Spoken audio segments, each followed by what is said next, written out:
మనం చూస్తున్న ఈ ప్లాట్ విజయవాడ కానూరు మురళీనగర్ ఏరియాలో ఉందండి. Ready to construction. 142 గజాల plot, east face flat. 26 road face వస్తుందండి, లోతు 49 వస్తుంది. Ready to construction. Apartments, independent houses, group houses మధ్యలో ఉందండి plot. Ready to construction, east face flat అండి. ప్రైస్ వచ్చి పర్ స్క్వేర్ యార్డు గజం 42,000 చెప్తున్నారండి.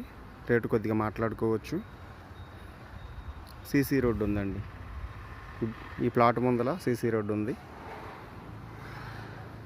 ఈ ప్లాట్ చూడాలనుకుంటే కనుక స్క్రీన్ మీద ఉన్న మా నెంబర్ని సంప్రదించగలరు. 142 గజాల plot, east face flat. Road face వచ్చేసి 26, లోతు వచ్చేసి 49 అండి కొలత. ఈ ప్లాట్ చూడాలనుకుంటే కనుక స్క్రీన్ మీద ఉన్న మా నెంబర్ని సంప్రదించగలరు. Thank you for watching.